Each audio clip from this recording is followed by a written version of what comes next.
You're listening to the Effective Statistician episode number 23, Leadership Learnings with Walt Offen. Welcome to the Effective Statistician with Alexander Schacht and Benjamin Pieske, the weekly podcast for statisticians in the health sector designed to improve your leadership skills, widen your business acumen, and enhance your efficiency.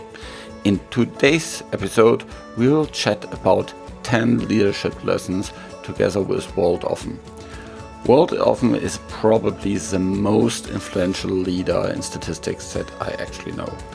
So he's super humble, so you may not get from the discussion how much he knows about all the different things, but he has so much of an in-depth knowledge and is such a great guy. I very, very much enjoyed everything together with him. And he's so humble, just a short story. First time I met him personally was at a leadership development opportunity where I flew over to the headquarters, and I sat down with him just during a break, and he was asking me all these different questions, and I said, well, shouldn't I be the person to ask questions here? But he is so curious, so humble, and really very, very much interested in people and people leadership. And so stay tuned. This episode is really very much longer than the usual ones, but there's so much really, really great stuff in it. Just when re-listening to it, I found it very, very inspiring. So stay tuned. This podcast is created in association with PSI, a global member organization dedicated to leading and promoting best practice and industry initiatives. Join PSI today. Develop further your statistical capabilities and get access to special interest groups, the video on demand, library, free registration to all PSI webinars, and much, much more. Visit the PSI website at psiweb.org to learn more about PSI activities and become a PSI member today.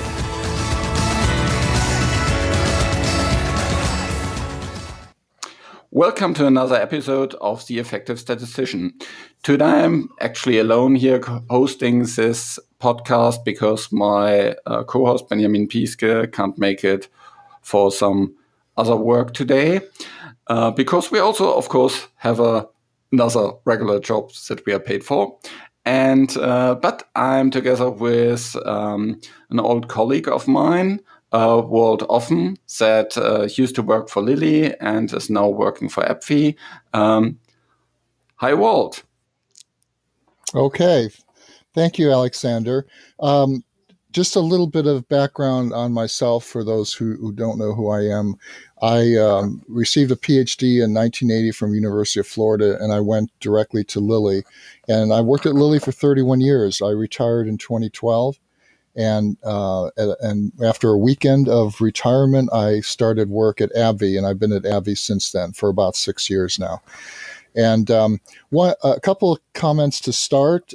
One is that during my time at Lilly, a group of us, about 6 of us, organized a leadership program for statisticians at Lilly, and Gary Sullivan has taken that to the ultimate in that he is involved in ASA leadership programs today. The other thing I wanted to say is, as Alexander and I talk about leadership attributes and ideas on how to develop those, I don't consider myself an expert in all of them by any stretch. I think there are a large number of them where I see that I can improve.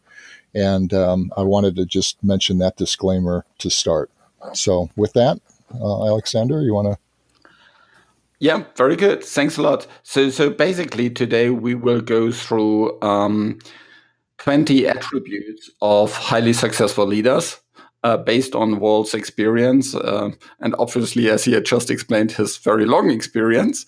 And that's why I'm very, very happy is that we kind of have this distilled into these 20 actually quite actionable things to consider. Today, will be actually the first episode where we cover the first 10 of these list of 20. And next week, you can hear then about the other 10. So let's start with the first one. Walt, what's the first one on your list? So the first one on my list is having a can-do attitude. And what I have seen throughout my career are people who don't just kind of be passive and wait for someone to suggest that they do something, but rather they see what needs to be done and they make it happen. And that's something I would say for fresh graduates that have no experience, it's more difficult. But as they gain experience, they sometimes are the ones with the greatest knowledge in a group setting and can actually inspire other people. So one thing that I just realized I forgot to mention early on, which I'll say right now, is a difference between managing and leadership. Leadership is for everyone. And it's really important for a successful organization that everyone has leadership skills and continues to develop them. And a definition that we had at Lilly, and I still have it in my mind, a very simple definition is leadership is the ability to inspire others without authority. And if you think about that for just a minute, it makes it kind of actually difficult for a very senior manager to show leadership, because a senior manager can go to their subordinates and say, I want you to do so-and-so, and they'll do it. So yes, they're following the person, but it's challenging and important for the leader, for the manager, I should say, to do it in a way that inspires the people to follow them. So, like I say, everyone should be a leader and strive to be a leader. And the simple definition is the ability to inspire others without the authority to make them do what you think they need to do. So the can-do attitude is for everyone. I'll give you some examples. I'll give you an example of myself first, and I call it just volunteering for things. In my career, first 10 years or so, I did very little, if anything, externally. I gave some talks externally, but I did very little. And then I realized, I can be more active in the profession. And so I volunteered to join a pharma group, which has just been disbanded almost 10 years ago now. It was called Biostatistics and Data Management Technical Group. And so I volunteered to join that group. And I volunteered for other activities and ultimately became the chair of that organization for a couple of years, and then past chair and so on.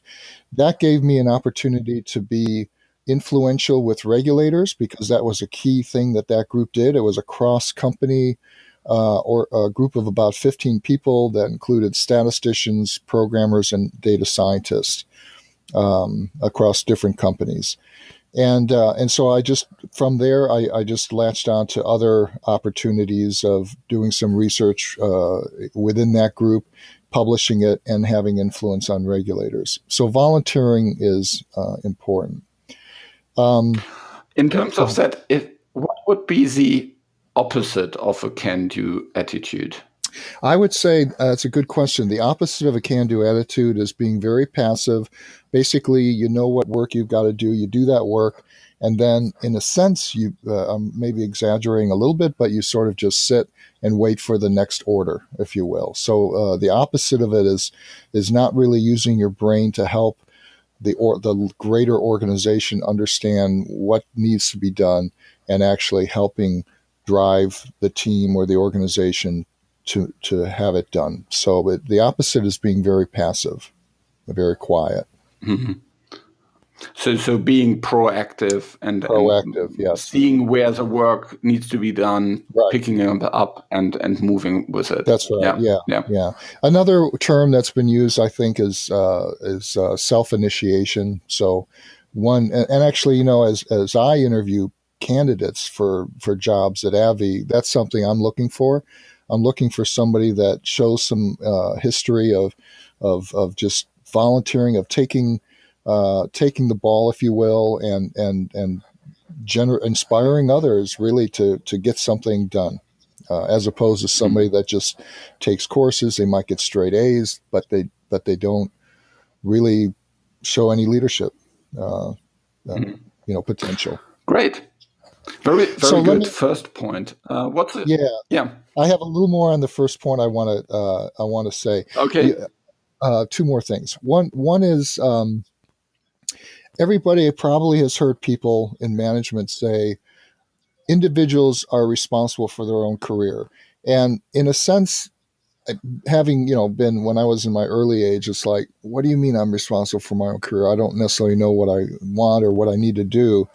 But I think it's important. It's part of this having a can-do attitude is people really need to talk to a lot of other people, learn how to network, and just gather information from others. And in the end, it is true. All of us are responsible for our own careers. If we want to go to very high levels of leadership, then we as individuals need to figure out, with input from a lot of people, on what we need to do to develop ourselves, to develop those skills. So I wanted to make that comment. And then the other, I want to give one example that I still remember from the early 1980s. And it's not, I was part of a team of physician, statistician, programmer, and there were probably 6 of us, so a few other folks were there. And we had a 2-week, I remember this very clearly, a 2-week deadline. And everybody felt initially, as we got together, feeling like we can't do this. We can't do this in 2 weeks. It's not doable. And so one individual who was a CRA, clinical research associate, I think was the term at the time, inspired everybody and just said, we can do this. We can make this happen in 2 weeks. And sure enough, the team did. We came through. And to me, that example has been in my mind for most of my career, that being able to not necessarily just follow what, this is supposed to take 1 day, this is supposed to take 4 days, and so on, and adding it up and saying it's going to take us 3 weeks. I think if you have a can-do attitude and you really focus on it, there are many things, great things that can be accomplished. So I wanted to share that example there.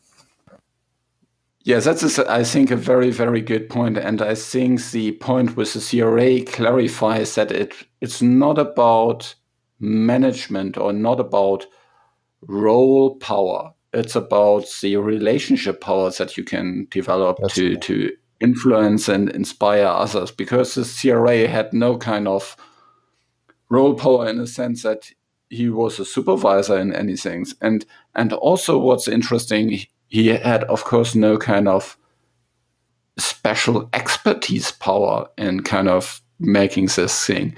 It was just about how he, convinced others to do it. Right. And inspired others. Let's, think outside of the box to find solutions on how to get it done in 2 weeks. Yep, that's right. Yeah. Good. Yeah. Let's move on to point number 2. Okay. Which is a very interesting one. Yeah. And so I have the second one is, and by the way, these are in no particular order for those on the phone. It doesn't mean the first one's most important or anything. I created this list just as it came to my mind. But this is important, I think, being able to apologize.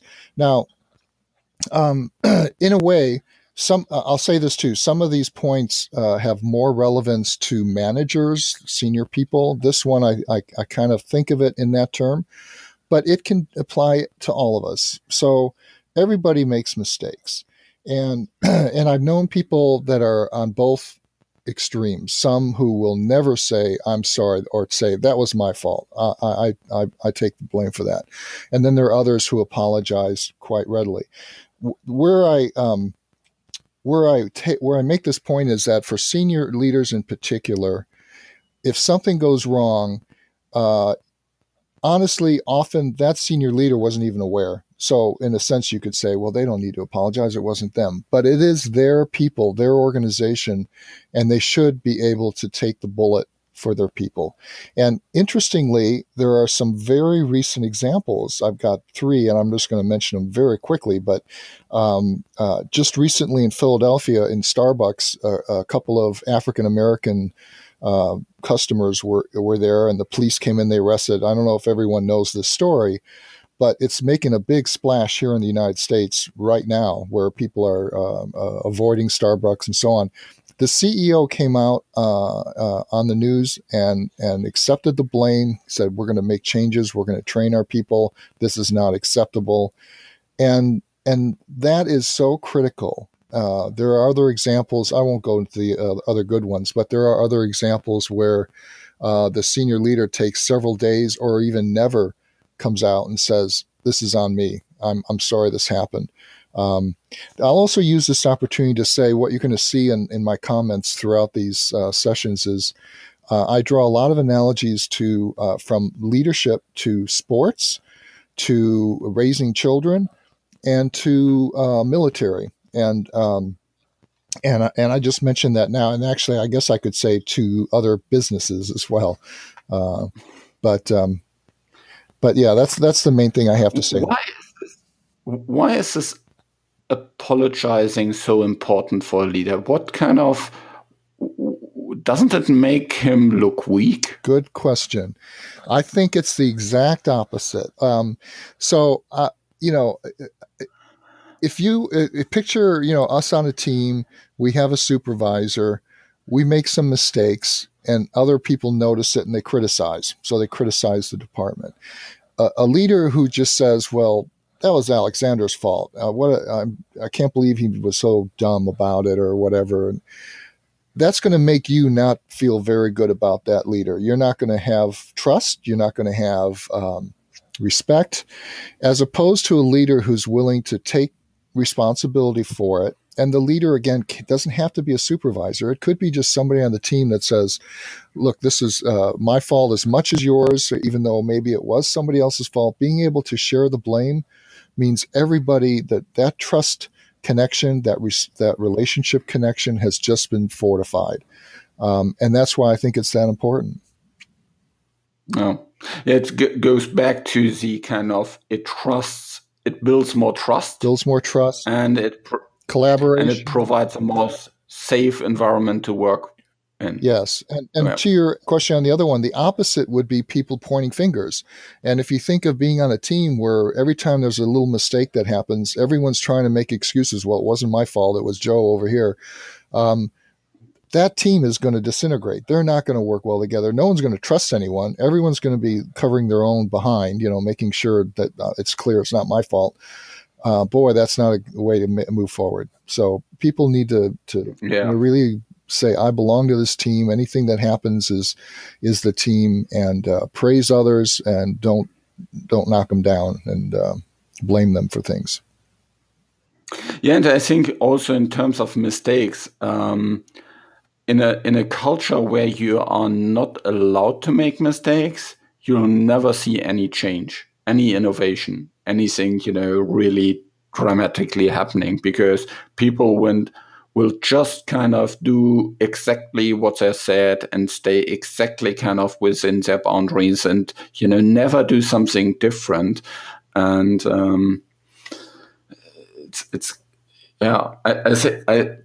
I think there was a quote I recently read was about, if you never make mistakes, you're not innovative enough. Yeah, right. And I think that's true. And I can say at AbbVie, and I think it was true when I was at Lilly too, is people were encouraged to take risk. Making mistakes is okay. It's important to learn from the mistakes. And the risk needs to be a kind of a calculated risk. So you don't just do crazy things that you haven't thought through. Yeah, of course.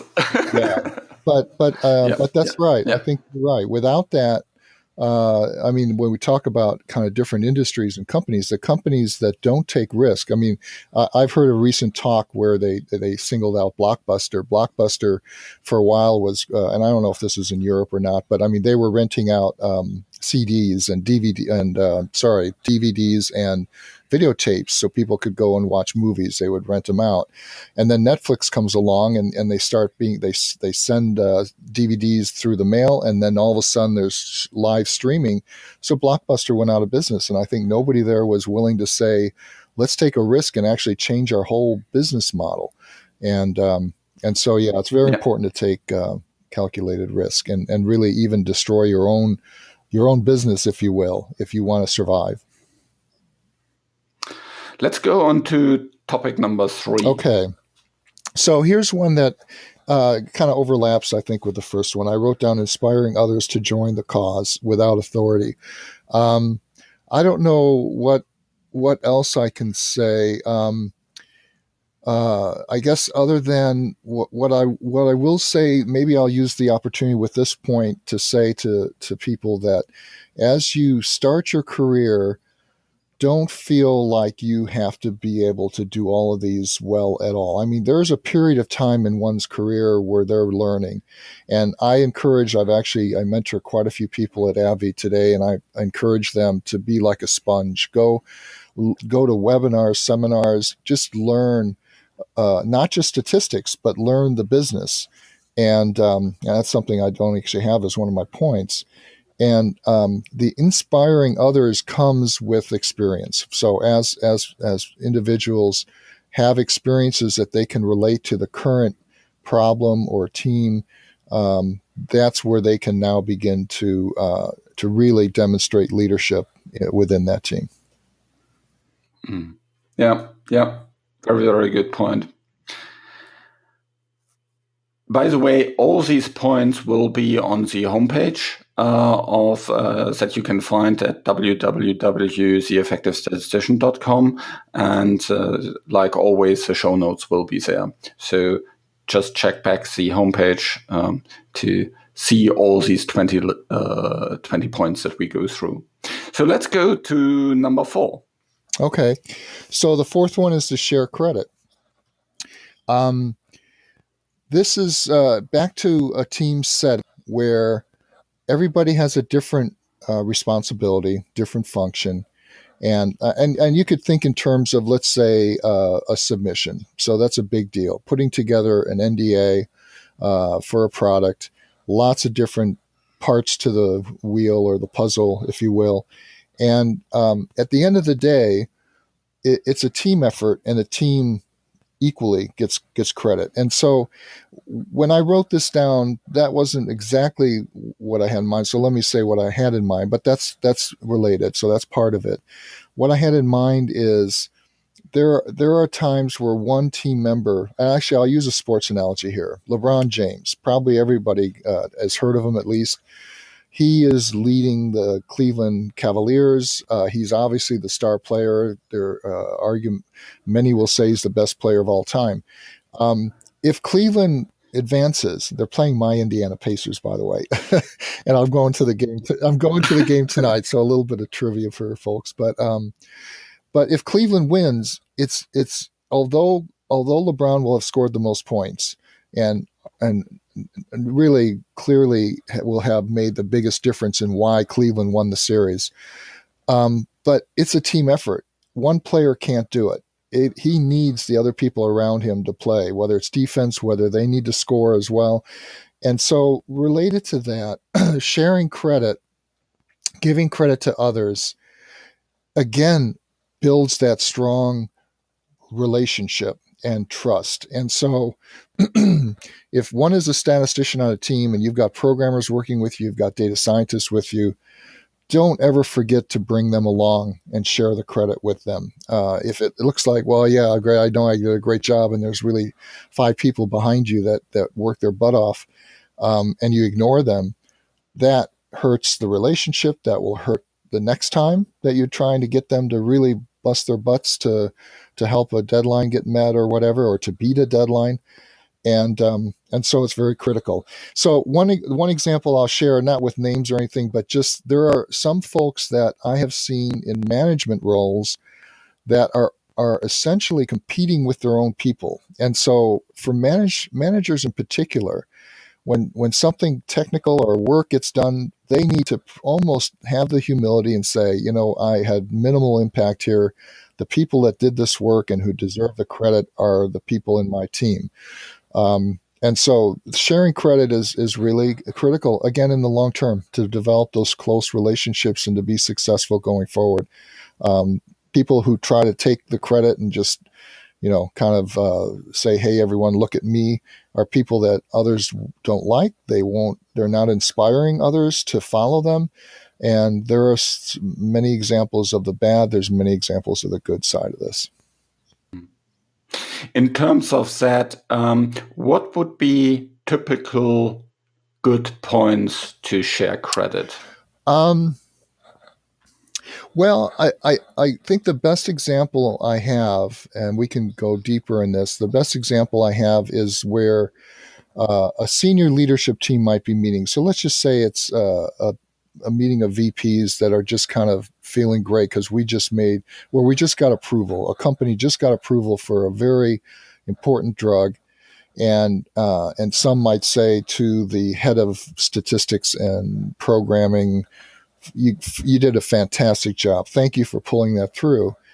I think it's important to, and I see this all the time, to say, hey, you know what? It really wasn't me. The people that did the work were just so dedicated, so just always thinking about sharing credit. I guess in a way, when somebody singles somebody out, they should think hard of whether they shouldn't say, thank you for recognizing my contributions. But I have to say there were an army of people that really contributed to this, and it was a team effort. And it's because of this great team chemistry and dedication to the project. That's why we succeeded.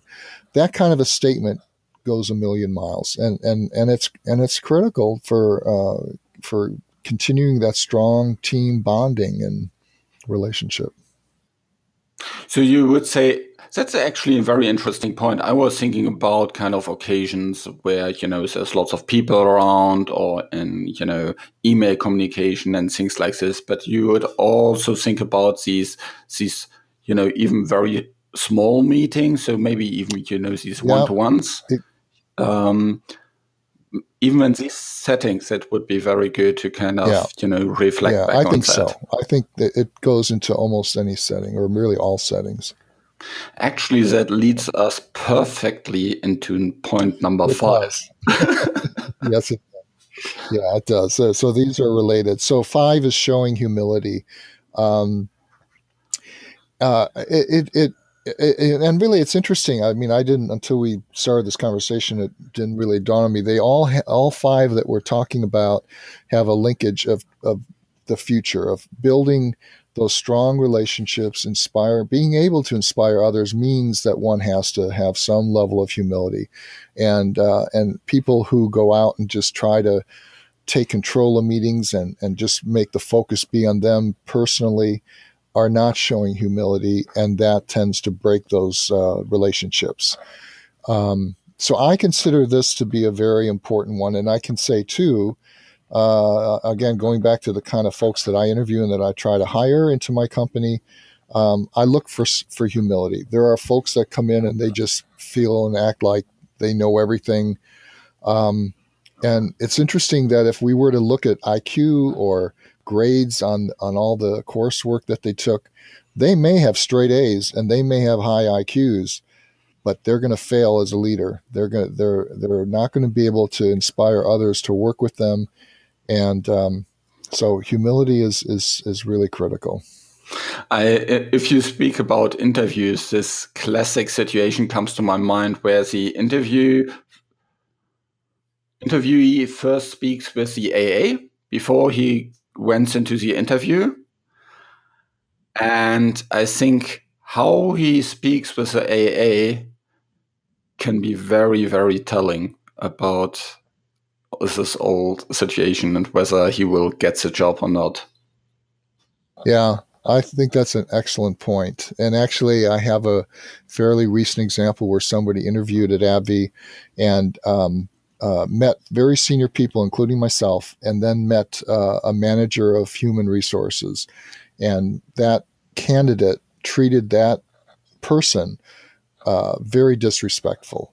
And that was a key reason why that individual was not given the job. And so you're right. I mean, that's a really good point, Alexander. People that show humility need to show that respect for people at all levels, including admin, whoever. I mean, honestly, that's people that don't have that humility will treat administrative assistants or janitors or other people like that with lack of dignity, and that doesn't go well. Yeah, and there's just a picture that comes to my mind where there's President Obama walking through the White House, and he greets someone that is just cleaning the floor. And so that is kind of, that shows everybody participates. There's, you need all the people to run the government. You need all the people to get a new drug on the market. You need all the people to, send a person to the moon, for the NASA, if you think about that. Right. And it's not just about the senior leaders or the, people with the most expertise. You need everybody. And I think that is also, if you shows this humility, it also means that you are actually interested in the people. And I think that goes a long way. Yeah. Yeah. Good point. And I completely agree with you. Let's go to number 6, because that is also about kind of this building a relationship. It is, and a little different than the others, but number 6 is to be trustworthy and develop trust in others. This one thing that's unique to this one, I think, is at least what I was thinking as I wrote it. If you're, let's just say now it's a statistician and a physician, and they have certain work they need to do, a certain analysis. And we'll even say it's an exploratory analysis. So they've done the routine stuff on a study that is just locked, and they see something that's important to look at. If between the two of them they decide we're going to do these 3 analyses, and the statistician says, "Yeah, I agree with you. I'll do these," and it doesn't have to be a deadline kind of thing, but let's just say they say I can get this done by Friday. And Friday comes along, and there's nothing, no word, not even an email or a phone call from the statistician saying, I've run into some issues, it's going to take me longer. That is that's not being trustworthy. So and it's not just deadlines, but that's one example of it. Other things are, it could be almost anything. It could be, this just came to me. It could be a one-on-one where a mentor-mentee kind of relationship, or even just 2 people trying to get to know each other. And they're trusting, they're opening up. They're saying, you know what, I had this bad thing happen to me years ago, and it's affected my personality or whatever. And next thing, and it's meant to be in confidence. And next thing you know, you find out that other person has kind of shared this with other people. Any of those sorts of things, if you break someone's trust, it takes years, if not never, to regain that trust. And I think we've all encountered people like that you just realize you can't trust that person.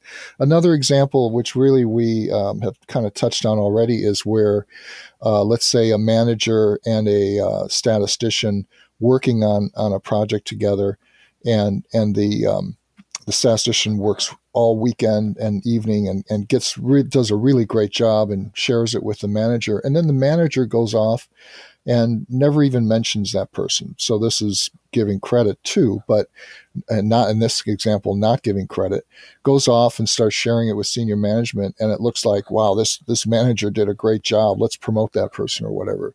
That's breaking trust. Where now the statistician or the subordinate will not feel they can trust their own manager. Unfortunately, I think there's a lot of cases where they don't feel they can trust their manager. I could go on. I'll go one more example, and that is, I may have this later, but I'll mention it now. For an effective manager, put it this way, for a manager to be effective, to highly effective, they need to develop trust, both in their people, but have their people be able to trust them. So their statistician may come to them and say, I'm sorry to say this, I don't know anything about survival analysis, and I need help. And what you don't want to have happen, and unfortunately I've seen this happen in the past, is at the end of the year, comes time for review, and the manager says, you're not that smart. I mean, you didn't know anything about. You had to ask me. You had to ask other people. That breaks the trust 100%. So that person will never seek out the manager for advice. And I forget if I have this later, but I'll mention one famous, for me anyway, it really stuck with me, is I read a book on leadership on Colin Powell, who was the chief defense person in the White House years ago. And he was also a general in the military. And he has, in that book, he lays out, I think it's 14 different leadership traits. The one that always stuck with me is, if your people fear coming to you with their problems and no longer come to you with your problems, then you have failed as a leader. And that resonates with me a lot too. So I think people, so now I'm more talking about manager versus subordinate. Managers need to be able to encourage their people to come to them with their problems, to help them succeed, set them up for success, and not later come back and say, well, you're weak on this, you're weak on that, and so therefore your rating is poor. It's hard, I think, but and it's something that more people really need to think about. Yeah, but I think in terms of that, it's also very similar in cross-functional teams. So if Right. if your medical writer comes to you and say, can you explain to me how that exactly kind of works and how I best kind of write it up? And you are pushing them away, kind of, how stupid are you? Things like that. Or if your programmer comes to you and says, I've read this piece here in the SAP and I can't make any sense of it. I have no clue how to implement that. I have never used this technique. I don't even know which kind of programming code to use. You need to be really helpful there, instead of kind of calling them out, or and going directly thereafter to the manager and saying, I want another programmer because that's he comes to me with stupid questions. By the way, I think that is also a very, very important point in being trustworthy, is a feedback loop. So if there's a problem, or if you have a problem with another person, first speak with that person and not kind of go directly to the other manager, because that doesn't build a lot of trust. Absolutely. That's a really good point, Alexander. And that takes some courage too, which means the person needs to be able to speak with that individual with integrity and sincerity, and not just yell at them or whatever. I mean, you should talk to the individual first. And boy, when it works, it's such a great story. I've seen it happen where a statistician who I mentored years ago had great difficulty with one particular physician, where the physician was basically demeaning in a big meeting of 20 people or something.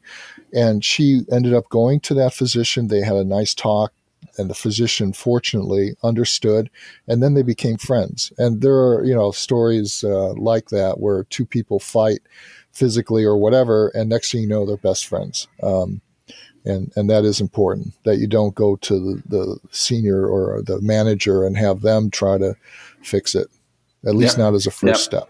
Yeah. Good point. Yeah.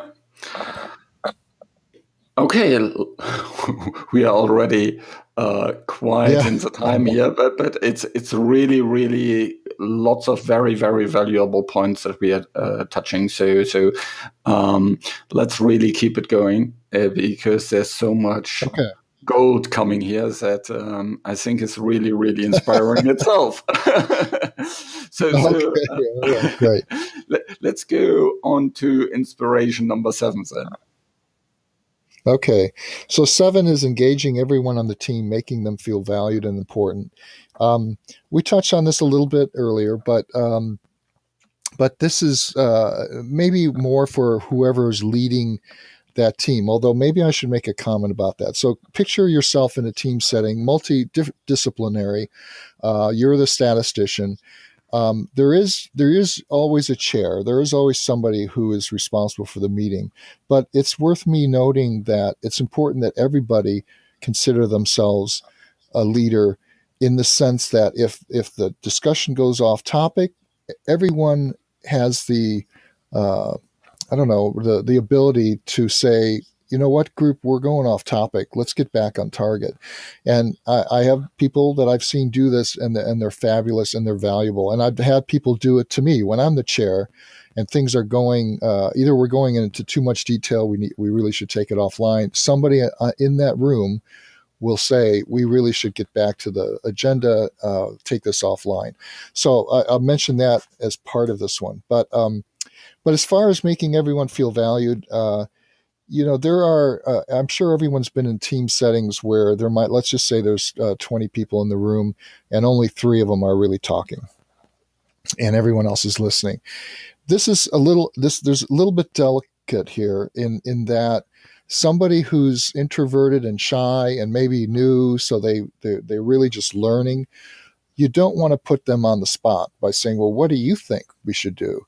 But on the other hand, you, as a leader, and it could be anyone in the room, might say, there's only 3 of us talking about this. Let's hear from some of the others. I mean, just saying that opens the door to where others can feel like, oh, okay, they would like to hear my opinion.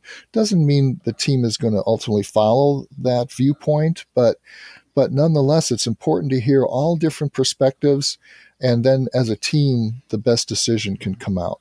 And so part of it is that. The other part of it is just in a team setting, talking about how everyone in that room has contributed to the success of this project. And the analogy I can draw there, I have 4 daughters, and I guess 3 of them in particular played soccer when they were young. And I can remember at the end of every season, the coaches would say some things. And there was one particular coach who singled out every one of the players on that team and had something great to say. Laura, you're a fantastic defender. You block shots. You've saved some goals from being scored.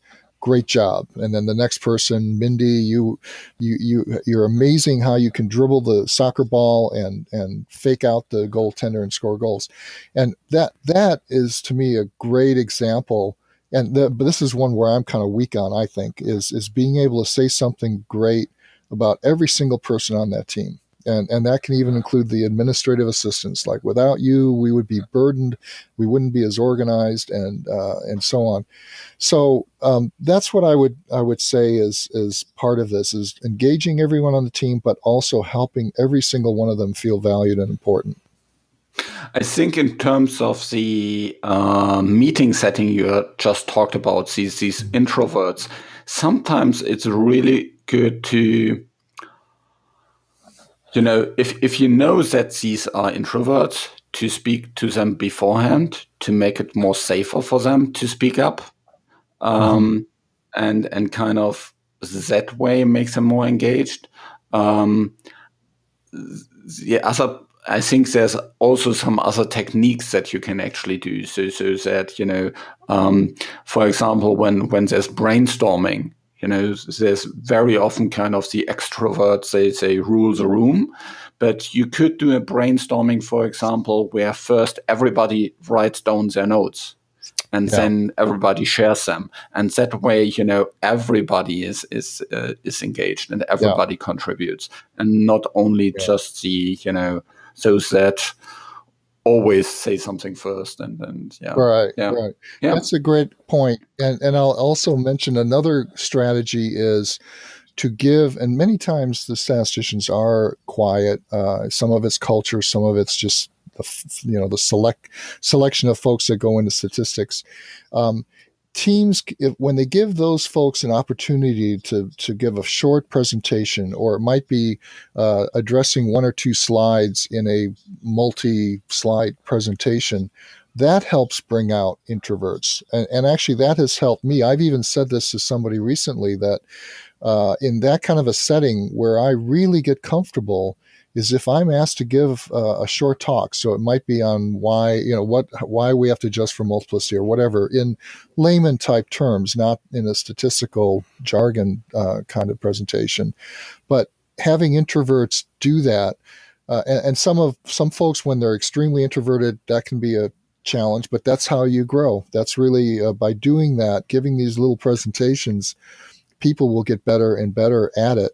And that helps people feel more comfortable speaking up in a team setting. And I know I cover some of that a little bit later, but yeah, I'll leave it at that. Yeah. So on the flip side of it is also you should engage everybody, but also you should be engaged. Yeah, I think that's the flip side of the coin. Yeah. That's right. In terms of that, kind of related is also topic number 8, actually. Yeah. Isn't it? Okay. Yeah. So 8, I have remain calm, be kind to everyone. I think it's related in the sense that if somebody in the room kind of gets angry and just says very dogmatically, it has to be this way, it shuts everyone else off. And especially if that's the senior manager. So I actually went out on a limb not too long ago, giving advice. This is after a couple of glasses of wine, giving advice to my boss's boss, and just suggesting to him to not. The way I put it is, don't play your cards right up front. If you want other people to give their honest opinions, do that first, then you state your opinion. So if a senior leader or the chair of the meeting comes out and says, I think this is the direction we need to go, what do the rest of you think? So many, even those that are extroverted might say, okay, I agree. That's a great idea. And here's why I agree with you. So remaining calm and being kind is part of it. But what I'm saying now is maybe a different dimension. That's just saying, especially when you're the chair or a senior leader, listen and help others speak their mind, and then you can state what you think should be done and have some discussion about it. But remaining calm, just anytime you have a team setting where somebody is expressing anger at what somebody else says or at an individual, it shuts the whole team down, and it's not the right place, certainly, to demean somebody or criticize somebody. You take that offline. I mean, sometimes that has to happen. You give some feedback and say that was not really what we needed from you or whatever. I mean, there's nothing bad about giving feedback that can make someone feel bad, but you don't do it in the team setting. And my analogy to sports is I've seen coaches, and I don't like these kinds of coaches, that I'm thinking of now, college basketball, where a player makes a mistake. Maybe they turn the ball over and the coach brings them over and basically is shouting at them, saying that was really bad, that was stupid. And they're on national television, so I mean, everyone sees it. And that player, I think, most people would not react as well as if it was all supportive during the game, but then later talk to the individual and say, watch that, because that you can do better than that. You know what I mean? So it's lightly related to this topic.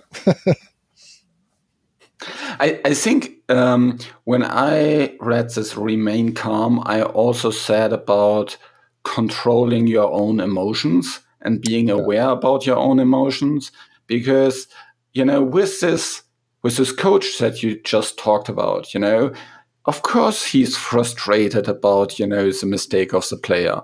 Yeah. But if he can't control his emotions, and he gets very angry about it and, shouts at people, that means, he can't be inspiring anymore at that point. Yeah. And I think all the other players will think, oh, if that happens, if you make a mistake, then it's going to be me next. Yeah.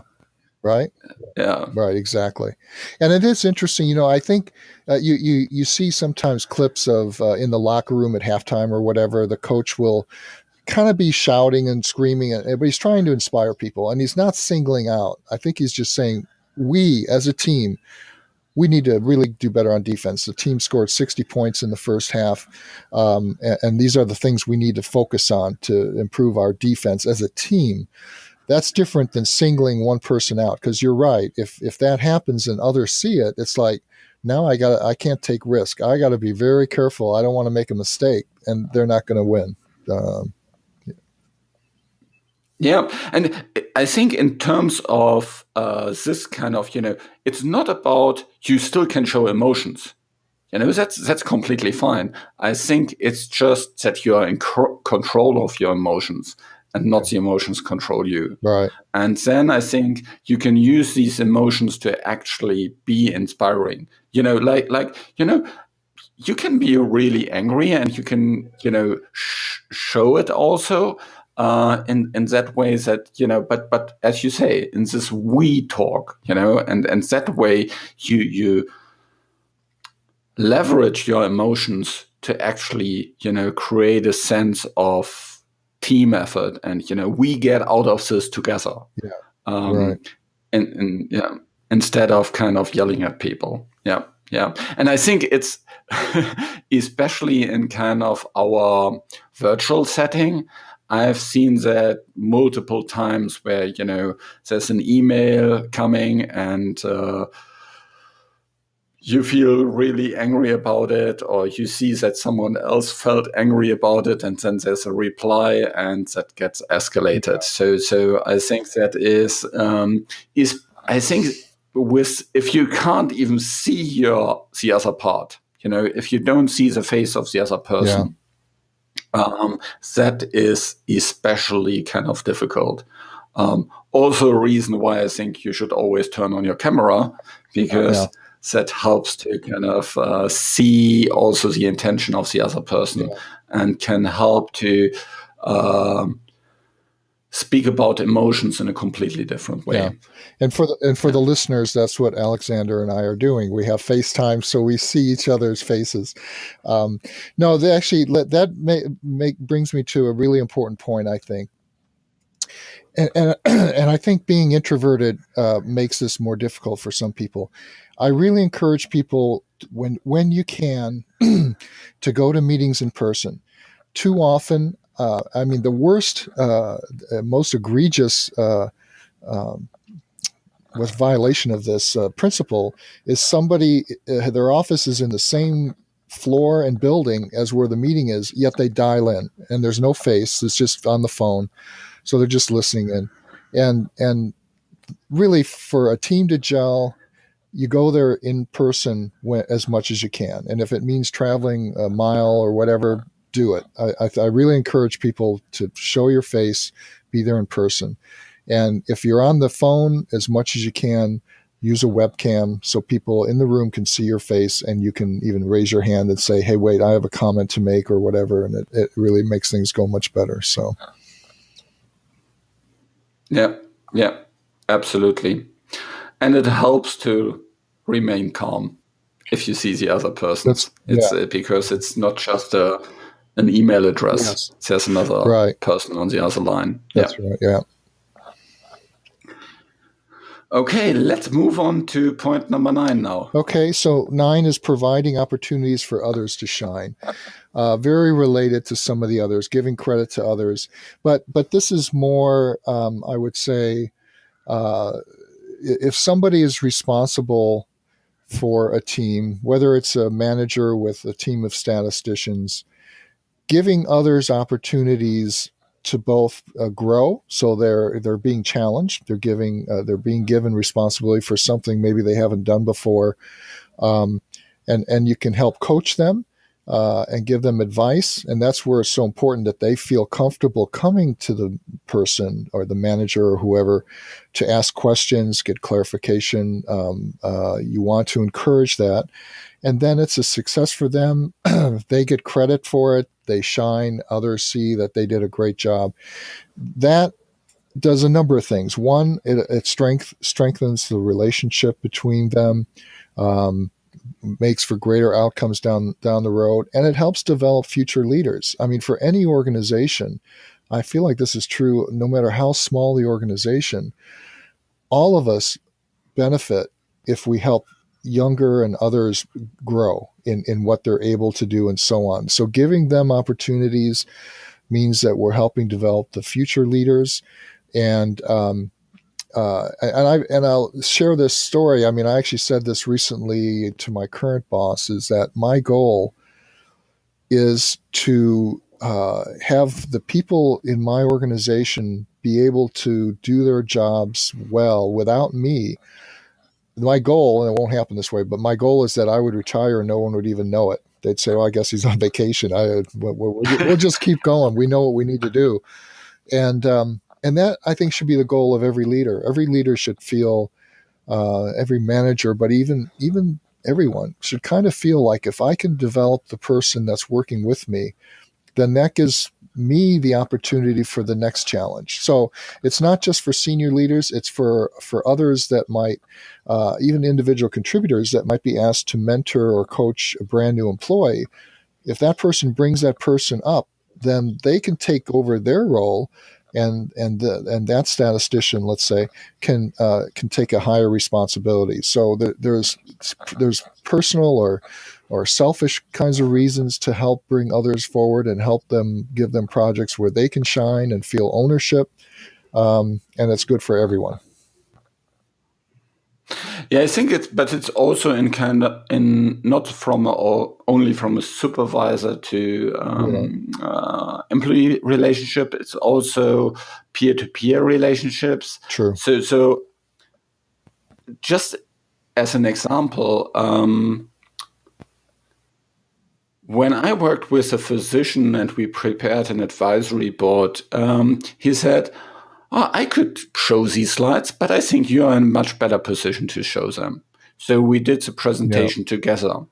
And at that time, it was not very frequent that statisticians in this organization would be invited to do that. And it went really smoothly. It helped, I think, and he got also a lot of credit for it because he was responsible for the advisory board. And the advisors afterwards said, it was really great to have a statistician explaining these kind of things. Because we could ask completely different questions, and there was, no silence about it. And so that helps also others to shine. Is not only in this situation; it's in many other situations as well. I think.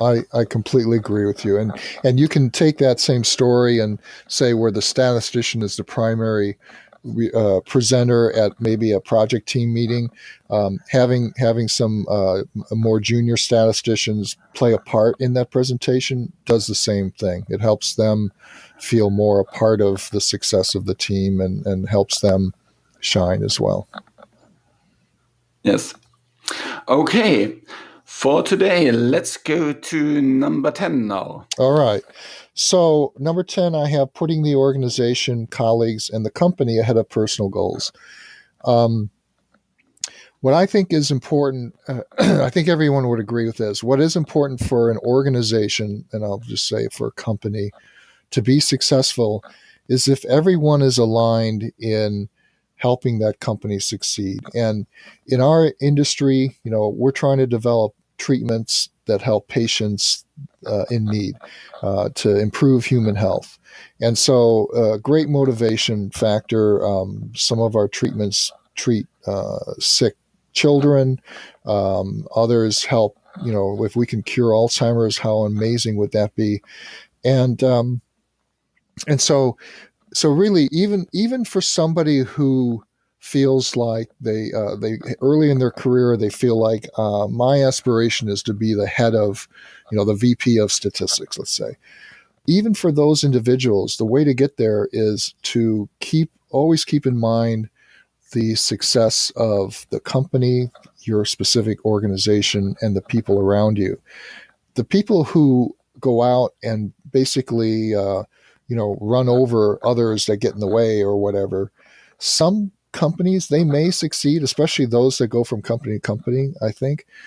But I don't think it's fulfilling. I don't think that company will do as well as one where an individual is able to show the leadership skills by doing this, by really everything that we've been talking about, and putting their colleagues and others really ahead of themselves. And as an example you gave, Alexander, is a good one where that physician got a lot of credit for involving the statistician, having the statistician present on what they're really expert at.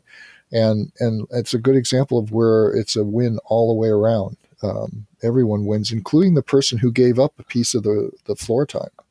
So, yeah, I always think there's something weird going on if the goals of the individual and the goals of the company don't match. Agree. That's usually a bad situation. Yeah. Because then there's a win-lose situation, and you don't want to end up in this area. I think you should always strive to align the different goals so that it's everybody works in the same direction. Yeah. Well, and we have so many opportunities for that. All the companies have performance procedures, annual reviews, objectives, and what have you. Just that I think very often these are not taken seriously, and they are not connected to the personal development. I remember once that my supervisor started with a yearly development or yearly performance cycle with talking, let's first talk about your development goals.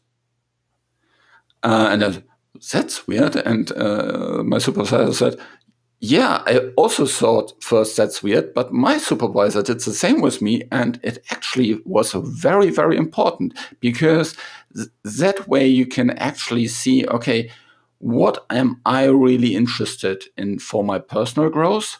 And how can we match that with the company objectives? And then you're double motivated to actually achieve these. And right. so I think it's really, really important to create these win-win situations and avoid these win-lose situations. Yeah, completely agree. But I will say that I think there are pockets or there are individuals who don't have that philosophy, and it can break down if a senior leader is only looking out for themselves. They don't really care about their people as much as they do their own next promotion kind of thing.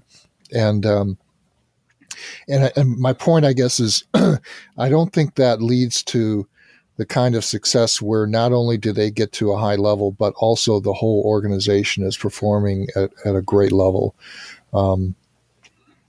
I don't know if that makes sense, but yeah. I think it's kind of not playing for the short-term success. Yeah. It's playing for the long game. That's right. Yeah. Great. We have gotten through 10 really, really amazing things, and sorry it took us a little bit longer than expected. That's but right. There were so many really nice stories in it that I think we just go for it.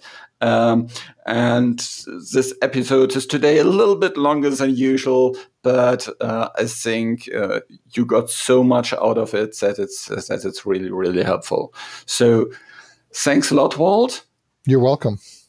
And stay tuned for next week's episode. Great. Thank you. This show was created in association with PSI. Thanks for listening. Please visit theeffectivestatistician.com to find the show notes and learn more about our podcast to boost your career as a statistician in the health sector. If you enjoyed the show, please tell your colleagues about it. And this episode was just part 1, so stay tuned for next week's episode, part 2, where there will be much more gold about leadership with Walt Offen.